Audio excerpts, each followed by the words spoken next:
بسم اللہ الرحمن الرحیم۔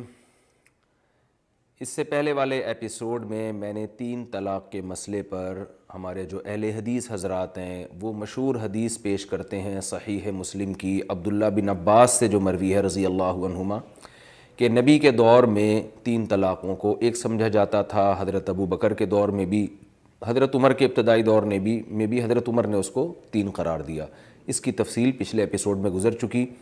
اس کے جوابات بھی پچھلے ایپیسوڈ میں گزر چکے، اور میں نے جو پچھلا ایپیسوڈ جو شروع کیا تھا اس میں شروع میں نے یہ کہا تھا کہ ہمارے جو اہل حدیث حضرات ہیں اکثر اس حدیث کا ترجمہ یوں کرتے ہیں کہ نبی کے دور میں ایک مجلس کی 3 طلاقوں کو ایک سمجھا جاتا تھا، حالانکہ حدیث میں ایسا کوئی لفظ موجود نہیں ہے۔ آج کے ایپیسوڈ میں آپ کو یہ بتاؤں گا کہ آپ فرض کر لیں کہ ہم اس حدیث کی یہ تعویل کرتے ہیں کہ رسول اللہ صلی اللہ علیہ وسلم کے دور میں ایک مجلس کی 3 کو ایک سمجھا جاتا تھا، یہ فرض کر لیتے ہیں، اور ابو بکر کے دور میں بھی رضی اللہ عنہ، پھر حضرت عمر نے کہا کہ لوگ ایک معاملے میں جلدی کر رہے ہیں تو ہم ان پر نافذ کریں گے، اور حضرت عمر نے 3 کو 3 قرار دیا۔ تو ہم یہ فرض کر لیتے ہیں کہ نبی کے دور میں ایک مجلس کی 3 کو 3 سمجھا جاتا تھا، اور فرض یہ بھی کر لیں کہ نبی کے حکم سے سمجھا جاتا تھا، حالانکہ میں نے پچھلے ایپیسوڈ میں تفصیل سے بتایا کہ نبی سے ایسے کوئی نہیں ہے، بلکہ اس کے خلاف ہے، جو میں دلائل دوں گا آگے چل کے انشاءاللہ۔ یہ دلائل اس وقت دوں گا جب میں 3 طلاق کو 3 کہنے والوں کے دلائل دوں گا۔ تو ہم یہ فرض کر لیتے ہیں کہ نبی کے دور میں اکٹھی 3 کو ایک سمجھا جاتا تھا، تو پھر یاد رکھیں اس حدیث کا مطلب یہ ہوگا دوسرے دلائل کے پیش نظر کہ رسول اللہ صلی اللہ علیہ وسلم کے دور میں دیانتداری تھی، لوگوں میں تقویٰ تھا، للہیت تھی۔ عرب کی عادت تھی کہ ایک بات کو وہ 3 مرتبہ دہراتے تھے، نیت ایک کی ہوتی تھی۔ تو نبی کے دور میں کوئی شخص اگر یہ دعویٰ کرتا کہ میری نیت ایک کی تھی تو اس کی ظاہری دعوے کو قبول کیا جاتا تھا۔ حضرت عمر نے کہا جو 3 الفاظ دہرائے گا تو ہم 3 ہی سمجھیں گے، کیونکہ دل کے حال اللہ کے سوا کوئی بھی نہیں جانتا، اور وہ تقویٰ اور للہیت کا وہ معیار نہیں رہا جو نبی صلی اللہ علیہ وسلم اور حضرت ابو بکر کے دور میں تھا۔ اس کی مثال ایسے، آپ کوئی سانپ دیکھتے ہیں تو آپ کہتے ہیں سانپ سانپ سانپ، 3 دفعہ آپ نے کہا، سانپ ایک ہی ہوتا ہے، لیکن اس ایک لفظ کو سامنے والے کے ذہن میں بٹھانے کے لیے آپ 3 مرتبہ ریپیٹ کر رہے ہوتے ہیں۔ پہلے سے آپ کی 100% نیت ہوتی ہے کہ میں صرف ایک دے رہا ہوں، کیونکہ 2 اور 3 دینا جائز نہیں ہے، لیکن میں اپنے الفاظ کو اس نیت سے ریپیٹ کر رہا ہوں کہ وہ ایک لفظ سامنے والے کے دماغ میں اچھی طرح بیٹھ جائے،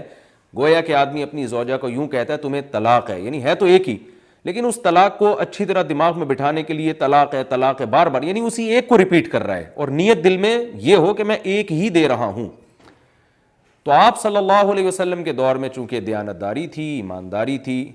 تو آپ صلی اللہ علیہ وسلم کے سامنے اگر کوئی کہتا کہ یہ ایک ہے تو آپ اس کو ایک سمجھا کرتے تھے، لیکن حضرت عمر نے فرمایا کہ ہم 3 ہی قرار دیں گے۔ تو یہ دعویٰ ہمارا دعویٰ برائے دعویٰ نہیں ہے، اس دعوے کی ہمارے پاس مضبوط دلیل بھی موجود ہے۔ سب سے پہلے میں نبی صلی اللہ علیہ وسلم سے جو اس بارے میں واضح حدیث ملتی ہے وہ میں آپ کے سامنے پیش کروں گا۔ کتاب الام امام شافعی رحمہ اللہ تعالیٰ کی ذاتی تالیف ہے۔ امام شافعی رحمہ اللہ تعالیٰ اس میں بالکل بے غبار سند کے ساتھ، صحیح سند کے ساتھ یہ حدیث پیش کرتے ہیں۔ میں سند بھی پڑھوں گا۔ ہمارے جو اہل حدیث بھائی ہیں اس حدیث کو ضعیف قرار دیتے ہیں، لیکن یہ حدیث کہیں سے بھی ضعیف نہیں ہے۔ اس کو ضعیف قرار دینے کے لیے جو تکلف کیا ہے وہ یہ ہے کہ اس میں جو راویوں کا جو امام شافعی سے اور صحابی سے جو رشتہ ہے، اس رشتے میں بعض نے چچا زاد بھائی کہا، بعض نے چچا کہا، تو اس بیس پر حدیث کو ضعیف قرار دے دیتے ہیں کہ بھئی راوی کو تو یہ نہیں پتا کہ فلاں راوی چچا تھا یا بھتیجا تھا، حالانکہ چچا تھا یا بھائی تھا یا ماموں تھا یا کیا تھا، حالانکہ کسی بھی حدیث کی سند کو اس بیس پہ کبھی بھی ضعیف نہیں قرار دیا جا سکتا، یہ اصول حدیث ہی نہیں ہے۔ راوی کو اگر رشتہ بیان کرنے میں کنفیوژن ہو رہی ہے تو اس سے کوئی فرق نہیں پڑتا، تو اس لیے راوی کے بارے میں یہ دیکھا جاتا ہے کہ ثقہ ہے یا نہیں، اور یہ تمام راوی ثقہ ہیں۔ تو جس صحابی سے یہ راوی یہ واقعہ بیان کر رہے ہیں وہ تمام صحابی، وہ جتنے راوی ہیں ان صحابی کے رشتہ داروں میں آتے ہیں وہ، اور جن کے یعنی امام شافعی رحمہ اللہ تعالیٰ کے دادا پردادا کا واقعہ یہ۔ تو میں امام شافعی کی پوری سند آپ کے سامنے پڑھتا ہوں، اور آپ دیکھیں کتنی واضح حدیث ہے، یہ صحیح حدیث ہے، اور کتنی واضح حدیث ہے اس دعوے کو بیان کرنے کے لیے، اور اس میں پھر کیسی فاسد تعویلات کی جاتی ہیں۔ امام شافعی رحمہ اللہ تعالیٰ اپنی سند سے بیان کرتے ہیں، میری ہی تحریر ہے اور انشاءاللہ یہ کتابی شکل میں بھی میں بہت جلد شائع کروں گا. اخبرنا عمی محمد بن علی بن شافع عن عبد اللہ بن علی بن السائب عن نافع بن عجیر بن عبد یزید ان رکانۃ ابن عبد یزید طلق امرأته سہیمۃ البتۃ ثم اتی رسول اللہ صلی اللہ علیہ وسلم. سند پہلے پڑھ دیتا ہوں. امام شافعی رحمہ اللہ تعالیٰ اپنے چچا سے بیان کرتے ہیں، ان کا نام ہے محمد ابن علی، اور وہ اپنے والد کے چچا زاد بھائی سے بیان کرتے ہیں جن کا نام ہے عبداللہ ابن علی ابن السائب، اور وہ اپنے والد کے چچا زاد بھائی سے یعنی نافع ابن عجیر سے. یہ سارے رشتے میں نے حدیث کی کتابوں سے نکال کے قوسین میں ڈالے ہوئے ہیں، اس میں سند میں یہ نہیں لکھا ہوا لیکن یہ سب ایک دوسرے کے رشتے دار ہیں. اور وہ نافع ابن عجیر سے، اور نافع ابن عجیر اپنے چچا یعنی حضرت رکانہ رضی اللہ تعالی عنہ سے. تو یہ جو حدیث ہے حضرت رکانہ کے بھتیجے اپنی آل اولاد کو نقل کرتے کرتے امام شافعی تک پہنچاتے ہیں، کیونکہ امام شافعی بھی حضرت رکانہ رضی اللہ تعالی عنہ کی آل اولاد میں سے ہیں. تو یہ واقعہ حضرت رکانہ رضی اللہ تعالی عنہ کا ہے، اور امام شافعی اپنے گھر کی اور خاندان کی بات بتا رہے ہیں. فرماتے ہیں کہ حضرت رکانہ رضی اللہ تعالی، میں پہلے حدیث کی عربی عبارت پڑھ لوں. ان رکانۃ ابن عبد یزید طلق امرأته سہیمۃ البتۃ ثم اتی رسول اللہ صلی اللہ علیہ وسلم فقال یا رسول اللہ انی طلقت امرأتی سہیمۃ البتۃ وواللہ ما اردت الا واحدہ. فرماتے ہیں کہ حضرت رکانہ ابن عبد یزید نے اپنی بیوی جس کا نام سہیمہ تھا ان کو طلاق البتہ دی. یہ ذہن میں رکھیں، البتہ کا جو لغوی مطلب ہے وہ ہے پکی، یعنی پکی طلاق دی. تو 3 طلاقوں کو بھی طلاق البتہ کہا جاتا ہے. یہ حدیث چونکہ ہمارے اہل حدیث بھائیوں کے بالکل خلاف ہے، اگینسٹ ہے، ان کے مدعا کے بالکل خلاف جاتی ہے، تو اس پر وہ لوگ یہ اشکال کرتے ہیں کہ البتہ کے لفظ سے تو صحابہ کے دور میں طلاق دی نہیں جاتی تھی، کوئی جانتا بھی نہیں تھا یہ طلاق البتہ کیا ہوتی ہے. اس پہ روایتیں پیش کرتے ہیں. تو یاد رکھیں البتہ کے لفظ سے نہیں ہے، لفظ کی ہیر پھیر نہیں ہے، بلکہ البتہ کے لغوی معنی ہے کہ پکی طلاق. تو اس کا مطلب ہے کہ حضرت رکانہ نے پکی طلاق دی تھی، اور پکی طلاق 3 طلاقوں کو کہا جاتا ہے کہ اس سے پکی ہو نہیں سکتی. تو اس کا اصل ترجمہ ہوگا کہ حضرت رکانہ نے اپنی زوجہ کو پکی طلاق دی تھی. تو چونکہ اس البتہ کے لفظ سے اس حدیث کو ضعیف قرار دینے کی کوشش کرتے ہیں کہ بھئی البتہ سے تو کوئی طلاق ہی نہیں ہوتا. تو اس کے الفاظ یہ نہیں ہے کہ حضرت رکانہ نے جو طلاق دی وہ البتہ کے الفاظ سے دی ہے، یہ نہیں ہے، بلکہ البتہ مفعول مطلق بن رہا ہے. طلقہ البتہ یعنی طلقہ طلاقا البتہ، تطلیقات البتہ، کچھ بھی اس کا ترجمہ کر سکتے ہیں آپ، کچھ بھی محذوف مان سکتے ہیں، جو بھی مفعول مطلق کے اصول ہیں. حضرت رکانہ ابن یزید نے اپنی بیوی کو پکی طلاق دی. پھر نبی صلی اللہ علیہ وسلم کے پاس آئے. فقال یا رسول اللہ انی طلقت امرأتی سہیمۃ البتۃ، میں نے اپنی زوجہ کو پکی طلاق دی ہے. وواللہ ما اردت الا واحدۃ، اور اللہ کی قسم میرا ارادہ صرف ایک طلاق دینے کا تھا. فقال رسول اللہ صلی اللہ علیہ وسلم لرکانہ، آپ صلی اللہ علیہ وسلم نے حضرت رکانہ سے فرمایا واللہ ما اردت الا واحدۃ، اللہ کی قسم کیا تمہارا ارادہ صرف ایک ہی کا تھا.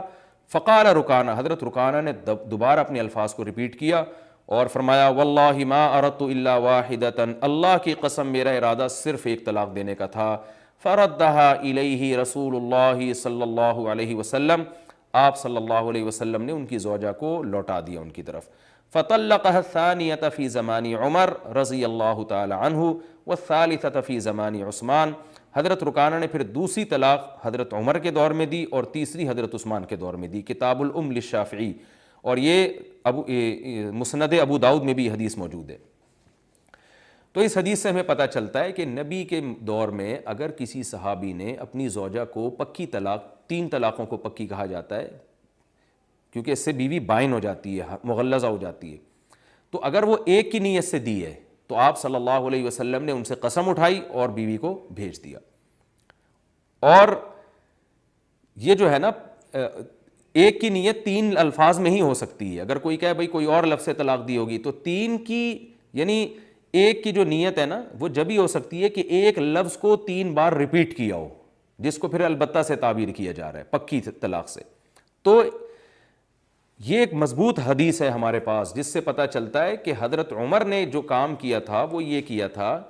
کہ نبی کے دور میں اگر کوئی 3 دیتا تو اس کو وہ کہہ دیتا کہ میری ایک کی نیت ہے تو اس کو ایک سمجھا جاتا تھا. حضرت عمر نے فرمایا کہ دور بدل چکا ہے، زمانہ چینج ہو چکا ہے، ہم ظاہری الفاظ کو دیکھیں گے، دل کی نیت کو نہیں دیکھیں گے، اور اس پر بھی میں آپ کے سامنے صریح روایت پیش کروں گا۔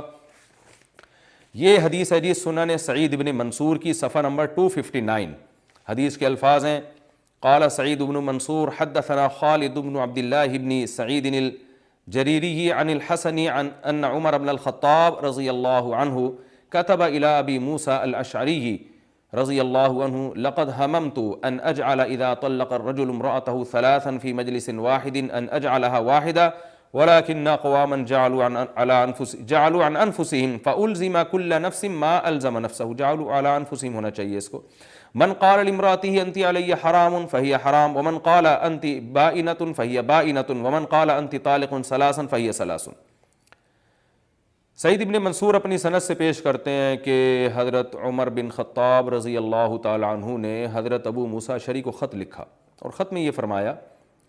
کہ میرا ارادہ یہ ہوا تھا کہ اگر کوئی آدمی ایک مجلس میں بیوی کو 3 طلاقیں دیتا ہے تو میں ایک سمجھوں، لیکن لوگ اپنے اوپر خود ہی پابندیاں لگا رہے ہیں، خود ہی مشکلات میں اپنے آپ کو ڈال رہے ہیں۔ فَأُلْزِمُ كُلَّ نَفْسٍ مَا أَلْزَمَ نَفْسَهُ، جو آدمی اپنے اوپر خود ایک لازم کرے گا اپنے اوپر کوئی چیز تو ہم بھی لازم کر دیں گے، یعنی جیسا وہ اپنے آپ کو خود ٹینشن میں ڈال رہا ہے تو ہم بھی ڈالیں گے، جو بامحاورہ ترجمہ ہوگا اس کا۔ آگے فرمایا من قال لامرأتی انت علی حرام، جس نے اپنی بیوی سے کہا کہ تو مجھ پر حرام ہے، فہی حرام، تو وہ حرام ہی سمجھی جائے گی۔ ومن قال انت بائنۃ، جس نے کہا کہ تو مجھ سے جدا ہے، تو وہ نکاح ہم اس کا یہ سمجھیں گے کہ ٹوٹ گیا نکاح۔ ومن قال انت طالق ثلاثا، جس نے کہا تجھے 3 ہے تو ہم 3 ہی سمجھیں گے اس کو۔ تو اس سے صاف پتہ چلتا ہے کہ 3 مثالیں دی ہیں اس روایت میں۔ ایک مثال یہ دی گئی ہے کہ پہلی بات تو میں بتا دوں، اس حدیث کی سند کمزور ہے، یہ واقعے کی،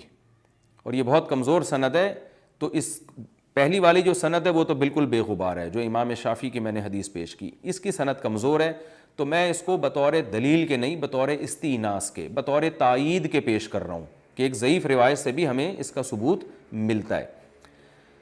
وہ سند کیا ہے؟ سند کمزور اس لیے ہے کہ حضرت حسن بصری رحمہ اللہ تعالی نے حضرت ابو موسیٰ اشعری کا زمانہ نہیں پایا، اور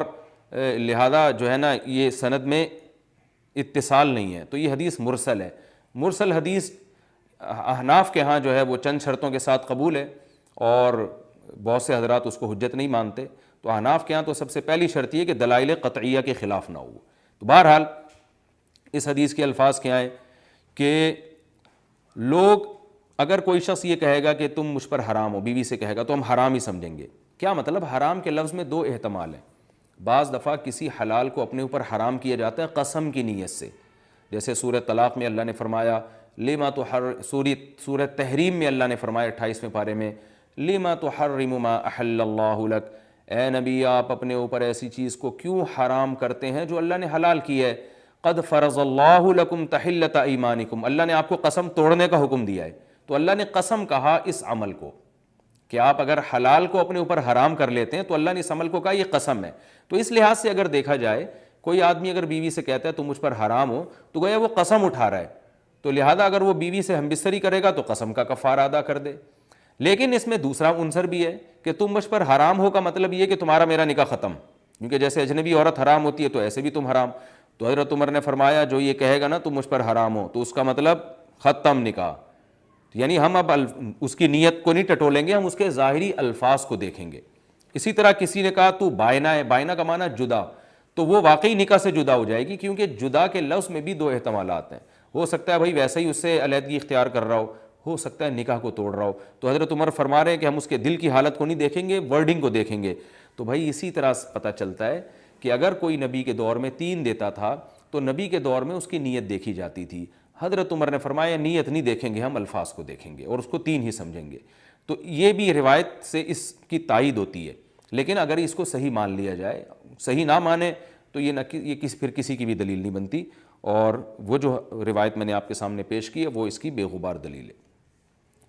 تو یہ تو اچھا، علامہ نووی رحمہ اللہ تعالیٰ جو صحیح مسلم کے شارح ہیں، بہت بڑے عالم ہیں، ان کی شروحات ساری دنیا پڑھتی ہے، وہ بھی اس کا یہی مفہوم بیان کرتے ہیں کہ نبی کے دور میں جو اکٹھی 3 تھیں وہ ایک کی نیت سے جو 3 تھی وہ دی جاتی تھی۔ آج ہمارا فتویٰ اسی پر ہے کہ ایک آدمی اگر بیوی کو طلاق دیتا ہے اور 3 دفعہ الفاظ دہراتا ہے وہ کہتے ہیں طلاق ہے طلاق ہے طلاق ہے، اور وہ واقعتاً پہلے سے ایک کی نیت کرتا ہے، یعنی اس کی نیت ہے ایک طلاق دینے کی، لیکن بیوی اونچا سنتی ہے یا اپنی بات کو ریپیٹ کر رہا ہے تو اس کے لیے سے 3 دفعہ دہراتا ہے، تو آج بھی ہمارا یہ فتویٰ ہے کہ ایک ہی ہوگی، لیکن اگر یہ مسئلہ مفتی کے پاس آیا، قاضی کے پاس آیا، بیوی نے سنا تو پھر وہ 3 سمجھے گی،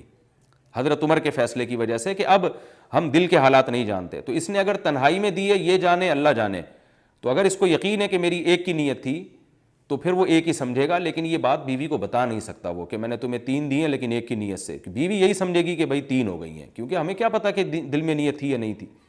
یا سرے سے کوئی نیت ہی نہیں تھی کسی کی تو بھی 3 دے گا تو بھی 3 ہی ہوں گی، تو اس لیے کہ جب نیت ہی نہیں تھی تو ہر لفظ عمل کرے گا اس پر، اور ہر لفظ سے ایک الگ طلاق مراد ہوگی۔ تو یہ ہے اس حدیث کا جواب جو میں نے آپ کے سامنے پیش کی۔ اب میں آگے ایک اور بات پیش کروں گا، کیونکہ اہل حدیث حضرات کی سب سے مضبوط دلیل یہی حدیث سمجھی جاتی ہے۔ اہل حدیث حضرات یہ بھی کہتے ہیں کہ طلاق دینے کا جو اللہ نے صحیح طریقہ بیان کیا ہے وہ طریقہ ہے کہ اکٹھی نہ دی جائے، 3 مہینوں میں ڈیوائیڈ کر کے دی جائے، تو آپ اگر اکٹھی 3 دیں گے تو یہ خلاف شریعت ہے، اور جو کام خلاف شریعت ہوتا ہے وہ کالعدم ہوتا ہے، لہذا اکٹھی 3 دیں گے تو ان میں ایک شریعت کے مطابق تھی وہ ہو گئی، باقی 2 چونکہ شریعت کے خلاف ہیں لہذا وہ کالعدم ہے، تو یہ بھی دلیل دی جاتی ہے کہ وہ کالعدم سمجھی جائیں گی۔ آئیے ہم یہ دیکھتے ہیں کہ اگر نبی صلی اللہ علیہ وسلم کے دور میں غیر شرعی طریقے سے اگر طلاق دی جاتی تھی تو کیا اس کو کاؤنٹ کیا جاتا تھا یا نہیں کیا جاتا تھا؟ اس بارے میں ہمارے پاس بخاری اور مسلم کی متفق علیہ صحیح حدیث موجود ہے، اور یہ حدیث کی دوسری کتابوں میں بھی ہے۔ میں حدیث پڑھ کے سناتا ہوں۔ عن یونس بن جبیر قال قلت لابن عمر رجل طلق امرأته وهي حائض قلت هل عد ذلك طلاقا قال أرأيت إن عجز واستحمق وفي صحيح مسلم قال قلت أفحسبت عليه قال فما۔ پوری میں روایت اس لیے نہیں پڑھ رہا کہ جو اس کے جو خاص مرکزی الفاظ ہیں نا اس کو فوکس کر رہا ہوں میں۔ یونس ابن جبیر جو عبداللہ بن عمر کے شاگرد ہیں فرماتے ہیں کہ میں نے حضرت عبداللہ بن عمر رضی اللہ عنہما سے پوچھا کہ ایک شخص ہے جو اپنی زوجہ کو حالت حیض میں طلاق دیتا ہے، اس حال میں طلاق دیتا ہے کہ بیوی کے حیض کے ایام چل رہے تھے، فہل عد ذالک طلاقا، تو کیا اس کو طلاق سمجھا جاتا تھا؟ قال، حضرت عبداللہ بن عمر نے فرمایا ارأیت، بھلا بتاؤ، ان عجز واستحمق، ایک آدمی صحیح طرح سے طلاق دینے سے عاجز آ گیا اور حماقت کا ارتکاب کیا، یعنی سوال ادھورا کر کے چھوڑ دیا عبداللہ بن عمر نے، یعنی بھلا بتاؤ ایک آدمی حماقت کا ارتکاب کر رہا ہے اور آپ اس کو یہ پروٹوکول دے رہے ہو کہ طلاق بھی شمار نہ کرو، یہ کیسی بات کر رہے ہو؟ آگے صحیح مسلم میں اور واضح الفاظ ہیں، میں نے پوچھا آفا حسیبت علیہ، کیا اس طلاق کو کاؤنٹ کیا گیا تھا؟ اگر کسی شخص نے،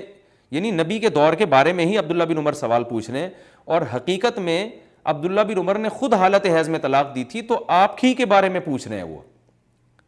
پوری سند جب میں پڑھوں گا نا تو انشاءاللہ جب جمہور کے دلائل دوں گا، جو 3 طلاق کو 3 کہنے والوں کے میں دلائل دوں گا، اس میں پوری یہ حدیث پڑھوں گا، تو یہ کام عبداللہ بن عمر نے خود کیا تھا۔ نبی صلی اللہ علیہ وسلم کے دور میں حضرت عبداللہ بن عمر نے خود اپنی بیوی کو حالت حیض میں 1 طلاق دی تھی، بخاری اور مسلم کی حدیث ہے یہ۔ تو ان سے جب پوچھا گیا کہ کیا اس طلاق کو کاؤنٹ کیا گیا، آپ نے فرمایا ہاں کاؤنٹ کیا گیا، تو یہ نبی کے دور میں ہی کاؤنٹ کیا گیا تھا کیونکہ طلاق انہوں نے نبی کے دور میں دی ہے۔ تو اب بتائیں، حیض کی حالت میں طلاق دینا غیر شرعی ہے، لیکن نبی صلی اللہ علیہ وسلم کے دور میں اس طلاق کو کاؤنٹ کیا گیا ہے۔ تو میں اب دوبارہ الفاظ پڑھ دوں، فرمایا صحیح مسلم میں حدیث نمبر 1471 میں ہے، قال قلت افحسبت علیہ، کیا اس طلاق کو شمار کیا گیا تھا؟ قال فما، تو اور کیا ہوتا؟ عبداللہ بن عمر نے فرمایا اور کیا ہوتا، یعنی اس کو تعجب ہو رہا ہے کہ اس کو آپ کیسے سوال پر کر رہے ہو کہ اس طلاق کو کیا کاؤنٹ نہیں کیا جائے گا؟ تو اس سے پتہ چلتا ہے کہ نبی صلی اللہ علیہ وسلم کے دور میں غیر شرعی طریقے سے طلاق دینے والے کو نہ صرف یہ کہ شمار کیا جاتا تھا، بلکہ جس کو یہ اشکال ہوتا نا کہ شمار کیا جائے گا کہ نہیں کیا جائے گا، اس اشکال کرنے والے پر تعجب کا اظہار بھی کیا جاتا تھا کہ یہ کوئی سوال ہے پوچھنے کا، یہ تو بالکل 2 اور 2 4 کی طرح ہے۔ ایک بات تو یہ ہو گئی۔ دوسری بات یہ کہ ہمارے جو اہل حدیث حضرات حدیث پیش کرتے ہیں کہ نبی کے دور میں 3 طلاقوں کو ایک سمجھا جاتا تھا، میں نے بتایا کون سمجھتا تھا، اس میں اس کی تصریح نہیں ہے، جبکہ بخاری اور مسلم کی حدیث میں تصریح ہے کہ نبی نے سمجھا تھا، کیونکہ عبداللہ بن عمر کا جو پورا واقعہ ہے نا وہ نبی کے سامنے ہوا ہے، حالت حیض میں طلاق دی گئی ہے، نبی کی عدالت میں کیس آیا اور نبی صلی اللہ علیہ وسلم نے ان کو حکم دیا کہ اپنی طلاق سے رجوع کرو، کیونکہ غیر شرعی طلاق دی ہے، ایک دی ہے تو غیر شرعی طریقے سے دی، آپ اس سے رجوع کریں۔ تو عبداللہ بن عمر جو بتا رہے ہیں کہ شمار کیا گیا تھا، تو یہ پورا کیس نبی کے پاس آیا تھا، اس سے صاف پتہ چلتا ہے یہ نبی نے کاؤنٹ کیا تھا، اور عبداللہ بن عمر نے نبی کی موجودگی میں اس طلاق کو جو ہے نا کاؤنٹ کیا تھا۔ تو اس سے صاف پتہ چلتا ہے کہ رسول اللہ صلی اللہ علیہ وسلم کے دور میں غیر شرعی طریقے سے بھی اگر کوئی طلاق دیتا تو اسے باقاعدہ کاؤنٹ کیا جاتا تھا۔ میں اس عبداللہ بن عمر کے اس واقعے کو بعد میں پھر انشاءاللہ ڈیٹیل سے بیان کروں گا، ابھی تو میں ان حضرات کے دلائل کے مختصر جوابات دے رہا ہوں۔ اچھا، اس حدیث میں ایک مسئلہ یہ بھی ہوتا ہے کہ ہمارے اہل حدیث حضرات یہ بھی کہتے ہیں کہ عبداللہ بن عمر نے جو اس طلاق کو شمار کیا تھا حالت حیض میں، تو بعد میں حضرت عبداللہ نے اس قول سے رجوع کیا تھا، اور بعد میں وہ فتویٰ دیتے تھے کہ یہ طلاق کاؤنٹ نہیں ہوگی۔ تو یہ بھی ایک کنفیوژن کرتے ہیں۔ حقیقت یہ ہے کہ عبداللہ بن عمر سے ایسی کوئی روایت منقول نہیں ہے کہ پہلے عبداللہ بن عمر نے اس حالت حیض کی طلاق کو کاؤنٹ کیا اور بعد میں اس سے رجوع کیا، ایسی کوئی حدیث نہیں ہے۔ حدیث کے جو الفاظ ہیں جن کو اہل حدیث پیش کرتے ہیں، وہ الفاظ یہ ہیں وَلَمْ تَعْتَدَّ بِتِلْكَ تعتد، جو عربی گرامر مجھ سے پڑھ رہے ہیں ان کو پتہ ہے کہ تعتد یہ واحدہ مؤنث غائبہ کا صیغہ ہے۔ اعتداد کا معنی شمار کرنا، اصل میں تھا تعتدیدو، تکتسبو کی طرح، اور بتلکا یہ بھی مؤنث چیز کی طرف اشارہ کیا جاتا ہے۔ تو عبداللہ بن عمر سے سوال پوچھا گیا تھا کہ عدت میں اس حیض کو کاؤنٹ کیا گیا، اور حیض کا لفظ حیضہ کا لفظ ہے، حیضہ جو مؤنث لفظ ہے، ایک حیض، تو انہوں نے فرمایا اس حیض کو کاؤنٹ نہیں کیا گیا، یعنی عدت میں کاؤنٹ نہیں کیا گیا۔ تو اس سے ہمارے اہل حدیث علماء کنفیوژن پیدا کر دیتے ہیں کہ دیکھو عبداللہ بن عمر ایک حدیث میں کہہ رہے ہیں کہ کاؤنٹ نہیں کیا طلاق کو، اور دوسری حدیث میں کہہ رہے ہیں کاؤنٹ کیا، تو گویا عبداللہ بن عمر نے رجوع کر لیا۔ ایسا کچھ بھی نہیں ہے۔ جس حدیث میں آتا ہے عبداللہ بن عمر کہتے ہیں کاؤنٹ کیا، تو اس میں طلاق کے الفاظ ہیں کہ طلاق کو کاؤنٹ کیا، اور جس میں آتا ہے کہ کاؤنٹ نہیں کیا اس میں حیض کے بارے میں ہے کہ حیض کو عدت میں کاؤنٹ نہیں کیا، تو دونوں حدیثوں میں گڑبڑ ہو جاتی ہے، گڑبڑ کر دیتے ہیں، اس سے عوام کنفیوژن میں آتی ہے۔ تو عبداللہ بن عمر سے بالکل بے غبار ایک ہی بات منقول ہے کہ نبی کے دور میں میں نے حالت حیض میں طلاق دی تھی، اس کو باقاعدہ کاؤنٹ کیا گیا تھا، بلکہ اگر تعجب کر رہے ہیں کہ کاؤنٹ نہ کرتے تو کیا ہوتا ہے، یعنی کیسا سوال کر رہے ہو بے وقوفوں والا۔ تو اس سے بھی پتہ چلتا ہے کہ رسول اللہ صلی اللہ علیہ وسلم کے دور میں اگر کوئی غیر شرعی طریقے سے طلاق دیتا تھا تو اس کو کاؤنٹ کیا جاتا تھا۔ ہاں، جس حیض میں طلاق دی ہے تو اس حیض کو عدت میں کاؤنٹ نہیں کیا جاتا، اور یہ ساری امت کا اجماعی مسئلہ ہے کہ مرد اگر بیوی کو حیض میں طلاق دے گا تو اس حیض کے بعد سے الگ سے 3 حیض آنا ضروری ہے، یہ والا حیض عدت میں کاؤنٹ نہیں ہوتا۔ تو دو حدیثوں کو ملا کے نا گڑبڑ کر دیتے ہیں۔ تو یہ تو میرا خیال ہے اس حدیث کے ہم نے پورے جوابات دے دیے، اور ایک اور جواب بھی دیا جاتا ہے اس حدیث کا جو سنن نسائی میں ہے، وہ یہ ہے کہ یہ جو حدیث ہے نا صحیح مسلم کی، جس میں آتا ہے رسول اللہ صلی اللہ علیہ وسلم کے دور میں 3 طلاقوں کو ایک کاؤنٹ کیا جاتا تھا، سنن نسائی کے الفاظ یہ ہیں کہ قبل ان يدخلوا بها، رخصتی سے پہلے، یہ الفاظ ہیں باقاعدہ۔ اب دیکھیں حدیث کے الفاظ کیا ہیں کہ رخصتی سے پہلے جب 3 طلاقیں دی جاتی تھیں تو نبی کے دور میں ایک کاؤنٹ کیا جاتا تھا، حضرت عمر نے اس کو 3 شمار کرنا شروع کر دیا۔ تو یہ رخصتی سے پہلے کی بات ہے، اور سنن نسائی میں آپ خود اٹھا کے دیکھ لیں، واضح الفاظ ہیں کہ، اور امام نسائی نے اس پر باب بھی یہ باندھا ہے کہ رخصتی سے پہلے کی 3 طلاقوں کا حکم۔ تو رخصتی سے پہلے جو 3 طلاقیں دی جاتی تھی اس میں نبی کے دور میں اس کو ایک کاؤنٹ کیا جاتا تھا، حضرت عمر نے اس کو 3 شمار کیا۔ یہ رخصتی سے پہلے اور بعد میں فرق کیا ہے یہ میں ابھی آپ کو انشاءاللہ بتاتا ہوں، یہ کیوں فرق آ رہا ہے۔ لیکن آپ مجھے بتاؤ، ایک روایت عبداللہ بن عباس سے مروی ہے جو یہ بیان کر رہے ہیں کہ نبی کے دور میں 3 کو 3 سمجھا جاتا تھا، دوسری بالکل صحیح سند کے ساتھ عبداللہ بن عباس سے مروی ہے جس میں آ رہا ہے کہ رخصتی سے پہلے 3 کو۔ تو اس سے پتہ چلتا ہے کہ یہ دونوں ایک ہی حدیثیں ہیں، ایک میں ذرا ڈیٹیل ہے، دوسری میں ڈیٹیل کم ہے۔ لیکن ہمارے اہل حدیث بھائی کیا کرتے ہیں، وہ کہتے ہیں رخصتی سے پہلے کی حدیث کو الگ حدیث مانتے ہیں، رخصتی سے پہلے والی جس میں ذکر نہیں ہے اس کو الگ مانتے ہیں۔ اب یہ بالکل کامن سینس کے خلاف ہے۔ اس کی مثال ایسے ہے جیسے میں 2 آدمیوں کو خبر دیتا ہوں، ایک کو میں کہتا ہوں کہ میرے پاس زید آیا، اس میں یہ نہیں بتاتا کہ گاڑی میں بیٹھ کے آیا یا پیدل آیا، موٹر سائیکل پہ آیا۔ دوسرے کو میں کہتا ہوں کہ میرے پاس زید آیا، بائک پہ آیا۔ اب آپ کہیں یہ 2 الگ الگ واقعات ہیں، ایک دفعہ بائک پہ آیا تھا، ایک دفعہ پیدل آیا تھا، تو یہ غلط بات ہے۔ ایک دفعہ جب میں نے بتایا زید آیا تو اس میں بتا نہیں رہا کہ وہ کیسے آیا، دوسرے میں بتا رہا ہوں کہ ایسے آیا، تو اس کو دو الگ الگ واقعات نہیں سمجھا جائے گا جب تک کہ بیان کرنے والا خود نہ بتائے۔ تو عبداللہ بن عباس رضی اللہ عنہ فرما رہے ہیں کہ نبی کے دور میں 3 کو 1 سمجھا جاتا تھا۔ دوسری حدیث میں عبداللہ بن عباس فرما رہے ہیں کہ رخصتی سے پہلے 3 کو 1 سمجھا جاتا تھا۔ تو اس سے صاف پتہ چلتا ہے کہ ایک حدیث میں ڈیٹیل نہیں ہے، دوسری میں تفصیل آ گئی ہے۔ تو یہ بھی بہت سے علماء کہتے ہیں کہ رخصتی سے پہلے جو 3 طلاق تھی نا، اس کا معاملہ میں کنفیوژن تھی، اس لیے کہ قرآن مجید نے یہ حکم دیا ہے سورہ احزاب آیت نمبر 49، یا ایھا الذین آمنوا اذا نکحتم المؤمنات، اے ایمان والو جب تم مومن عورتوں سے نکاح کرو، ثم طلقتموہن من قبل ان تمسوہن، پھر تم ان سے ہم بستری سے پہلے ہی ان کو طلاق دے دو، فما لکم علیہن من عدۃ تعتدونہا، تو پھر عورت کے اوپر کوئی عدت لازم نہیں ہے کہ تم اس کو بیٹھ کے عدت کو شمار کرو، یعنی وہ جہاں چاہے نکاح کر سکتی ہے۔ تو اس میں قرآن نے یہ بتایا کہ رخصتی سے پہلے اگر بیوی کو طلاق دے دی جائے تو طلاق دیتے ہی نکاح ختم ہو جاتا ہے، کیونکہ عدت نہیں ہے۔ جب عدت نہیں ہے تو رجوع کا حق نہیں ہے۔ وجہ اس کی ہے کہ رجوع کا حق تو عدت کے اندر ہوتا ہے نا، تو جب طلاق کا لفظ زبان سے نکلا تو عدت ختم ہو گئی، تو رجوع کا حق بھی ختم ہو گیا۔ تو یہ پوری امت کا اجماعی مسئلہ ہے، کیونکہ قرآن نے واضح بیان کر دیا۔ اب صحابہ کرام کے دور میں رخصتی سے پہلے 3 طلاقوں کے بعد کیا تھا؟ 3 کو 3 سمجھا جاتا تھا یا 1؟ یہ معاملے میں کنفیوژن تھی۔ وجہ اس کی یہ کہ رخصتی سے پہلے اگر کوئی شخص بیوی کو یوں طلاق دیتا ہے، تمہیں طلاق ہے طلاق ہے طلاق ہے، تو طلاق ہے پہلی والی کہ جب اینڈ تک پہنچے گا نا تو طلاق واقع ہوگی اور نکاح فوراً ختم ہو جائے گا۔ اب اگلی یعنی طلاق جو ہے کہ تمہیں طلاق ہے، اور پھر تیسری دفعہ جب بولے گا تمہیں طلاق ہے، تو یہ یعنی ظاہر ہے عورت تو اجنبی بن چکی ہے، تو یہ لگے گی کس کو؟ لگے گی نہیں، طلاق واقعی نہیں ہوگی، تو یہ کل عدم ہو جائے گی۔ لیکن اگر وہ یوں کہے گا تمہیں 3 طلاقیں ہیں، تو وہ تینوں کی تینوں جا کے ایک ہی وقت میں عورت پہ لگ جائیں گی اور وہ مغلظہ ہو جائے گی۔ تو اس معاملے میں کنفیوژن تھی رخصتی سے پہلے کی طلاق کے معاملے میں۔ حضرت عمر نے رخصتی سے پہلے والی طلاق کے بارے میں کہا کہ آج کے بعد اگر کوئی زوجہ کو 3 طلاقیں دے گا اور وہ پھر یہ کہے گا کہ کیونکہ ایک سے ہی طلاق ختم ہو جاتی ہے تو میں نے 3 ایسے ہی دے دی ہیں تاکید کے لیے، تو اس کا یہ دعویٰ قابل قبول نہیں ہوگا۔ اور وہی بات ہے کہ اس کے ظاہری الفاظ کو دیکھا جائے گا، اس کی نیت کیا ہے اس کو نہیں دیکھا جائے گا۔ تو باقی اس پر میں انشاءاللہ جب 3 طلاقوں کو 3 کہنے والوں کے دلائل دوں گا تو اس قسم کی روایات پر میں اور انشاءاللہ بحث کروں گا۔ ابھی تو میرا مقصد صرف یہ بتانا ہے کہ یہ جو حدیث جس سے اہل حدیث استدلال کرتے ہیں، دلیل کے طور پہ پیش کرتے ہیں کہ نبی کے دور میں 3 کو 1 سمجھا جاتا تھا،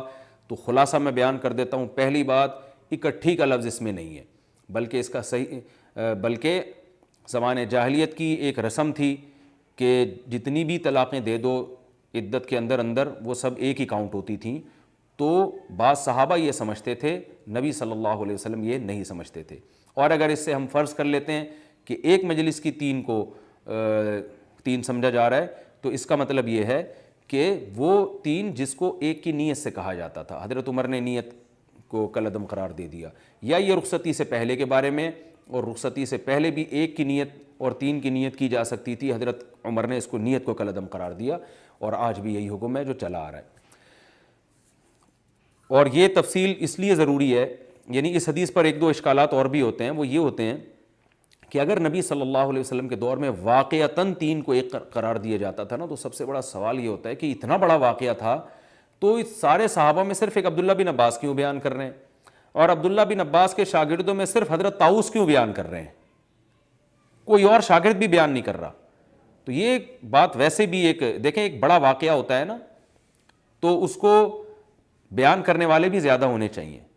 جیسے کوئی شخص یہ کہتا ہے کراچی میں اللہ نہ کرے بولٹن مارکیٹ میں بم پھٹا ہے، اب آپ کے دوست نے آ کے آپ کو بتایا کہ ایسا ہوا ہے، تو آپ کہیں گے یار تم اکیلے ہی تھے کیا؟ 10 لوگ اور بھی تو وہاں موجود تھے، کوئی بھی نہیں بتا رہا۔ تو یہ خود اس کی علامت ہے کہ یہ اس طرح نہیں ہے جس طرح یہ بیان کیا جا رہا ہے۔ تو اگر نبی کے دور میں حلال یعنی ایک بیوی تھی اور طلاق کا مسئلہ اتنا اہم ہے، ایک حلال کو حرام کرنے والی بات ہے، تو فقہا کا ایک اصول ہے کہ جس معاملے میں ابتلا عام ہوتا ہے اس کو بیان کرنے والے بہت زیادہ ہوتے ہیں۔ تو یہ کیسی بات ہے کہ اتنا بڑا واقعہ ہوا اور ایک حرف بھی نہیں ملتا کسی اور صحابی سے، اور کمال ہے جس صحابی سے ملتا ہے عبداللہ بن عباس سے، ان کا فتویٰ بھی اس کے خلاف جا رہا ہے۔ تو یہ سب اس بات کی علامتیں ہیں کہ اس حدیث کا وہ مفہوم ہرگز نہیں ہے جو بیان کیا جاتا ہے۔ اس حدیث پر یہی اشکالات تھے جس کی وجہ سے امام بخاری نے اس حدیث کو اپنی کتاب میں جگہ نہیں دی، حالانکہ راوی سارے ثقہ ہے، لیکن امام بخاری نے اس حدیث کو معلول قرار دے کر کہ اس میں الفاظ میں کچھ گڑبڑ ہے، اس بیس پر امام بخاری رحمہ اللہ تعالیٰ نے اس حدیث کو اپنی کتاب میں جگہ نہیں دی، اور امام بخاری نے بھی ایک مجلس کی 3 طلاقوں کو 3 ہی قرار دیا۔ ان کا مذہب ہے، انہوں نے باب باندھا، باب من اجاز الطلاق الثلاث، جس نے بھی 3 طلاقوں کو نافذ کیا اس کے بارے میں باب، تو وہ حدیث وہی لے کر آئے جن سے 3 کا 3 ہونا پتہ چلتا ہے۔ یہ والی روایت کو امام بخاری نے اپنی کتاب میں جگہ نہیں دی۔ تو میرا خیال ہے اس حدیث کا جواب کافی اور شافی ہو گیا۔ حضرت عبداللہ ابن عباس رضی اللہ تعالیٰ عنہ سے جو ہم نے صحیح سند سے فتویٰ پیش کیا، انہوں نے ایک مجلس کی 3 کو 3 قرار دیا ہے، اور بھی بہت سارے فتاوے ہیں عبداللہ بن عباس سے، جب میں جمہور کے دلائل دوں گا وہ میں ڈیٹیل بیان کروں گا۔ لیکن ہمارے اہل حدیث بھائی یہ کہتے ہیں کہ حضرت عبداللہ بن عباس سے 3 کو 1 کہنا بھی منقول ہے، لہذا جب دونوں قسم کی حدیثیں ہیں تو ہم عبداللہ بن عباس کے اس فتوے کو فالو کریں گے جس میں انہوں نے 3 کو 1 کہا ہے، کیونکہ وہ نبی کے دور کے مطابق فتویٰ ہوگا۔ وہ فتویٰ جس میں 3 کو 3 کہہ رہے ہیں ہم اس کو فالو نہیں کریں گے، تو یہ بات بھی غلط ہے۔ عبداللہ بن عباس رضی اللہ تعالیٰ عنہ سے ایک ہی وقت میں 2 متضاد فتوے نہیں ہو سکتے، یہ ممکن نہیں ہے کہ جس کی چاہیں بیوی حلال کر دیں، جس کی چاہیں حرام کر دیں، ایسا ممکن نہیں ہے۔ دیکھیے، جب بھی کوئی صحابی اپنی بات سے رجوع کرتے ہیں یا کسی صحابی سے 2 متضاد رائے ہمیں ملیں، تو اس کی علامت ہوتی ہے کہ وہ ایک رائے سے رجوع کر چکے ہیں۔ اور کوئی بھی اپنی بات سے رجوع اس وقت کرتے ہیں، صحابی کی عادت ہے جب وہ رجوع کرتے ہیں تو اس بیس پہ رجوع کرتے ہیں کہ پہلے ان کے پاس حدیث نہیں تھی اور اب ان کے پاس حدیث موجود ہے۔ تو اگر عبداللہ بن عباس رضی اللہ عنہ سے دوسرا فتویٰ بھی منقول ہوتا، 2 متضاد فتوے ہوتے، تو ہم یہ کہتے کہ ایک فتویٰ ایسا ہے کہ جب حدیث نہیں تھی اس وقت دیا، اور جب حدیث مل گئی تو اس وقت فتوے سے رجوع کر لیا، ہم یوں کہتے نا۔ اور وہ حدیث کیا تھی کہ نبی کے دور میں 3 کو 1 سمجھا جاتا ہے، لیکن ہم دیکھتے ہیں کہ عبداللہ بن عباس خود اس حدیث کے راوی ہیں کہ نبی کے دور میں 3 کو 1 سمجھا جاتا تھا، اور پھر نبی کا دور گزرنے کے بعد اس حدیث کو بیان کرنے کے باوجود فتویٰ دے رہے کہ 3 ہوتی ہیں۔ تو اس فتوے کے بعد آپ اپنی بات سے کیسے رجوع کر سکتے ہیں؟ یعنی کوئی رجوع کا تک بنتا نہیں ہے نا۔ تو اس لیے میں عرض کر رہا ہوں کہ یہ جو کہا جاتا ہے کہ عبداللہ بن عباس سے دوسرا فتویٰ بھی ہے جس میں 3 کو 1 قرار دیا جاتا ہے، تو یہ بات غلط ہے۔ حضرت عبداللہ بن عباس سے دوسرا کوئی ایسا فتویٰ منقول نہیں ہے جس میں یہ آتا ہے کہ وہ 3 طلاقوں کو 1 قرار دیتے تھے۔ اور اس بارے میں ہمارے اہل حدیث حضرات جو حدیث پیش کرتے ہیں، آئیے وہ میں اس حدیث کا بھی تجزیہ آپ کے سامنے کرتا ہوں کہ اس کا مطلب ہے کیا اور بیان کیا کیا جاتا ہے۔ وہ حدیث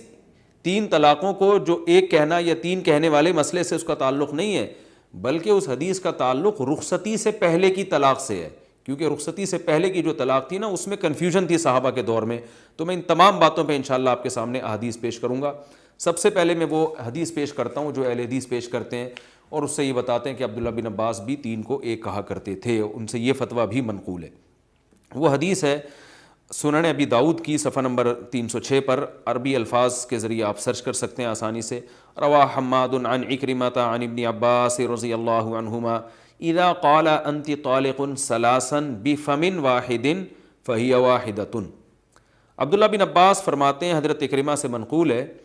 کہ اگر کوئی یوں کہے اپنی بیوی کو کہ تمہیں 3 طلاقیں ایک منہ کے ساتھ کہے تو یہ 1 طلاق ہوگی۔ تو یہ عبداللہ بن عباس کی حدیث کے الفاظ ہیں۔ ایک منہ کے ساتھ اگر کہتا ہے کہ 3 تو پھر وہ جو ہے وہ 1 طلاق واقع ہوگی اس سے۔ تو یاد رکھیں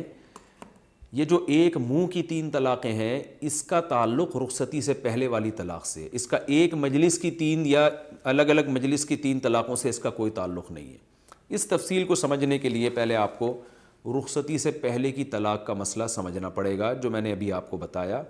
کہ رخصتی سے پہلے جب کوئی شخص اپنی بیوی کو طلاق دیتا ہے تو چونکہ قرآن نے بیان کیا ہے سورہ احزاب میں آیت نمبر 49 میں کہ عورت پر عدت نہیں ہے، جب عدت نہیں ہے تو 1 طلاق کے بعد رجوع کا حق ختم ہو گیا۔ اب اگر کوئی یوں طلاق دیتا ہے کہ تمہیں طلاق ہے، طلاق ہے، طلاق ہے،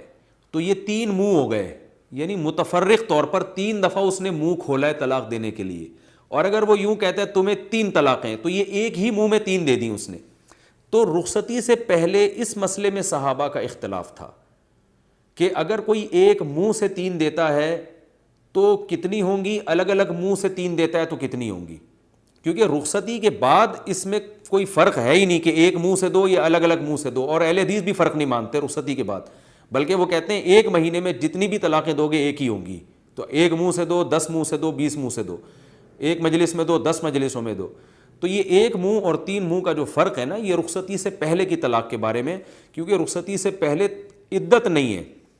اب جب عدت نہیں ہے تو بعض صحابہ کا یہ موقف تھا کہ چونکہ رخصتی سے پہلے عدت نہیں ہے، لہذا جب کوئی 3 منہ سے بیوی کو 3 طلاقیں دے گا تو ایک ہی واقع ہوگی.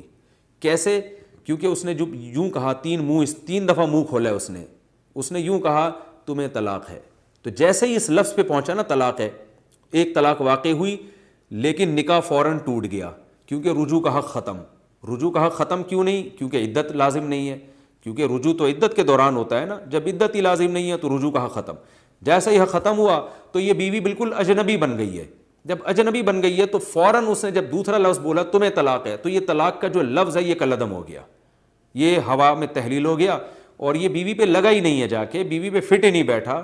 تو تیسری دفعہ جب بولے گا تو وہ بھی کلعدم ہے. تو ایک طلاق سے نکاح ختم ہو گیا، اور ایک طلاق سے جب نکاح ختم ہوتا ہے تو شریعت یہ کہتی ہے کہ یہ دوبارہ رجوع کر سکتے ہیں، کیونکہ 3 طلاقیں واقعی نہیں ہوئی ہیں. تو یہ بات صحابہ کا موقف تھا کہ 3 منہ سے اگر کسی نے 3 طلاقیں دی ہیں تو وہ ایک کاؤنٹ ہوں گی، اور اگر ایک ہی منہ سے کہہ دیا، یعنی رخصتی بھی ہوئی نہیں اور بیوی کو کہہ دیا تمہیں 3 طلاقیں، تو اب یہ طلاقیں ترتیب سے جاری نہیں ہو رہی ہیں. اب اس میں یہ لاجک نہیں چل سکتی کہ ایک دفعہ دیے اور نکاح ختم ہو گیا تو پھر دوسری واقعی نہیں ہو رہی. یہاں تو یہ لاجک نہیں ہے. یہ عورت آپ کے نکاح میں ہے اور آپ نے اکٹھی اٹھا کے تینوں اس کے اوپر رکھ دی، اس پہ واقع کر دی. تو اس میں صحابہ کا موقف یہ تھا، بہت سارے صحابہ کا، کہ ایسی صورت میں تینوں واقع ہو جائیں گی. اب تینوں واقع ہونے کا مطلب یہ ہے اب اس عورت سے آپ کا نکاح نہیں ہو سکتا جب تک کہ یہ کسی اور سے نکاح نہ کر لے، اور جو شرعی حلالہ کا قرآن نے طریقہ بیان کیا وہ پروسیس پورا نہ ہو. تو یہ مسئلہ تھا صحابہ کے دور میں بڑا اختلافی، کیونکہ اس بارے میں صحابہ کو نبی سے کچھ بھی نہیں یعنی نبی صلی اللہ علیہ وسلم سے اس بارے میں صحابہ، بہت سارے صحابہ کے پاس کوئی تعلیمات تھی نہیں. تو رخصتی سے پہلے جو 3 طلاقوں کا مسئلہ ہے نا کہ کس طرح سے دی جائیں تو 3 ہوں گی، اس میں صحابہ میں اختلاف تھا، اور صحابہ یہ مسئلہ سن کے پریشان ہو جایا کرتے تھے. تو اس وجہ سے عبداللہ بن عباس نے اس بارے میں شروع میں ایک فتویٰ دیا، اس کے بعد اپنی رائے سے رجوع کیا انہوں نے. تو وہ دونوں فتوے میں ان کے پیش کروں گا آپ کے سامنے، اور صاف پتہ چل جائے گا کہ عبداللہ بن عباس سے جو 3 کو 1 کہنے کا فتویٰ ہے وہ رخصتی سے پہلے والی طلاق کے بارے میں. تو یہ مسئلہ ایک مشکل مسئلہ تھا، کیونکہ قرآن و سنت میں اس میں رہنمائی نہیں ملتی، اور رہنمائی بس اتنی ملتی ہے عدت ختم. تو اب اس میں پھر صحابہ نے پریشان ہوئے کہ یہ تو ہمارے سامنے کیس آیا نہیں. تو وہ اس پر میں حدیث آپ کے سامنے پیش کرتا ہوں. مصنف عبد الرزاق میں یہ حدیث ہے. عبد الرزاق فرماتے ہیں عن عمر بن راشد عن یحیی بن ابی کثیر عن محمد بن عبد الرحمن بن ثوبان ان رجلا من مزینة طلق امرأته 3 قبل ان يدخل بها. وہ اپنی سند سے فرماتے ہیں کہ مزینہ قبیلے کے ایک آدمی نے اپنی بیوی کو 3 طلاقیں دیں، ابھی رخصتی ہوئی نہیں تھی. فأتی ابن عباس، وہ عبداللہ بن عباس کے پاس آیا، یسألہ، اور ان سے سوال پوچھنے لگا. وعندہ ابو ہریرہ، آپ کے پاس حضرت ابو ہریرہ موجود تھے. فقال ابن عباس احدى المعضلات یا ابا ہریرہ. معضلہ کہتے ہیں بہت مشکل چیز کو. اے ابو ہریرہ، یہ تو بہت سارے مشکل مسائل میں سے ایک مشکل مسئلہ آ گیا ہے. یعنی پریشان ہوئے، ان سے رائے پوچھنے لگے کیا رائے آپ کی. فقال ابو ہریرہ، حضرت ابو ہریرہ نے فرمایا واحدۃ تبینھا، ایک طلاق نے تبینھا، اس کو بائن کر دیا، ایک طلاق سے نکاح ختم ہو گیا. وثلاث تحرمھا، اور 3 طلاقیں جو اس نے دی ہیں اس نے اس کو ہمیشہ کے لیے حرام کر دیا، یعنی وہ جو شرعی حلالہ کے بغیر اب یہ نہیں رہ سکتی. فقال ابن عباس کلمتاً، عبداللہ بن عباس نے ابو ہریرہ کا فتویٰ سننے کے بعد ایک بات کہی، اور اس کا مطلب یہ تھا اصاب ابو ہریرہ، کہ ابو ہریرہ نے درست فتویٰ دیا. تو یہ مصنف عبد الرزاق کی حدیث ہے، اور صحیح سند کے ساتھ یہ ثابت ہے. اہل حدیث بھی اس کی سند کو صحیح کہتے ہیں، اس پر سند پہ کوئی اعتراض نہیں ہوتا. اس میں صاف پتہ چلتا ہے کہ حضرت عبداللہ بن عباس رضی اللہ تعالی عنہ جو 3 طلاقوں کو، ایک منہ کی 3 کو انہوں نے ایک کہا ہے، اور ایک منہ کی 3 کا مطلب کیا ہوا؟ کوئی اپنی بیوی سے کہتا ہے تمہیں 3 طلاقیں، یوں اکٹھی 3 دے دیتا ہے، اور 3 منہ کا مطلب کیا ہوا؟ تمہیں طلاق ہے، طلاق ہے، طلاق ہے. تو عبداللہ بن عباس کی رائے شروع میں یہ تھی کہ اگر ایک منہ سے دیتا ہے تو وہ پھر بھی ایک ہی ہوگی، اور 3 منہ سے دیتا ہے تو بہرحال ایک ہوگی، کیونکہ رخصتی سے پہلے 3 منہ سے جب دے گا تو سب کے نزدیک ایک ہوتی ہے. لیکن یہاں عبداللہ بن عباس نے حضرت ابو ہریرہ کے فتوے کے بعد اپنی رائے کو چھوڑ دیا، اور ابو ہریرہ کے فتوے کی تصدیق کی انہوں نے کہ انہوں نے صحیح کہا کہ وہ طلاقیں 3 ہی ہوں گی، کیونکہ اس نے 3 طلاقیں دی ہیں۔ لیکن اس بارے میں جو جمہور صحابہ کی رائے تھی وہ یہ تھی کہ الگ الگ الفاظ سے اگر دی ہے تو پھر 1 ہوگی، ایک منہ سے دی ہے تو 3 ہوگی۔ اور اس کی دلیل میں نے آپ کو بتا دی کہ جب کوئی الگ الگ الفاظ سے طلاق دیتا ہے تو یوں کہتا ہے تمہیں طلاق ہے، طلاق ہے، طلاق ہے، تو رخصتی سے پہلے جب اس نے کہا پہلی دفعہ کا طلاق ہے، عدت ختم، اب دوسری ہوتی اسی طلاق کالعدم ہو گئی۔ اور جب اس نے یوں کہا کہ تمہیں 3 طلاقیں تو تینوں واقع ہو گئیں۔ اس دعوے کی کیا دلیل ہے؟ آئیے یہ بھی میں آپ کے سامنے پیش کرتا ہوں۔ عبداللہ بن عباس رضی اللہ تعالی عنہ کے جو شاگرد ہیں حضرت عکرمہ، وہ یہ بیان کرتے ہیں کہ رخصتی سے پہلے 1 منہ اور 3 منہ میں کیا فرق ہے، اور رخصتی سے پہلے اکٹھی کسی نے دے دیں یا 3 جملوں میں دیں تو اس میں کیا فرق ہے، وہ میں آپ کے سامنے حدیث پیش کرتا ہوں۔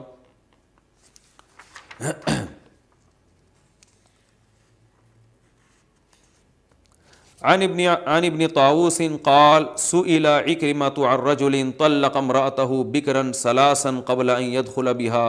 فقال إن كان جمعها لم تحل له حتى تنكح زوجا غيره وإن كان فرقها فقال أنت طالق أنت طالق أنت طالق فقد بانت بالأول وليست 2 بشيء قال فذكرت ذلك لأبي فقال سواء هي واحدة على كل حال۔ مصنف عبد الرزاق۔ حضرت طاؤس کے بیٹے کہتے ہیں کہ میں نے حضرت عکرمہ سے پوچھا اس شخص کے بارے میں جس نے اپنی بیوی کو 3 طلاقیں دی ہیں رخصتی سے پہلے،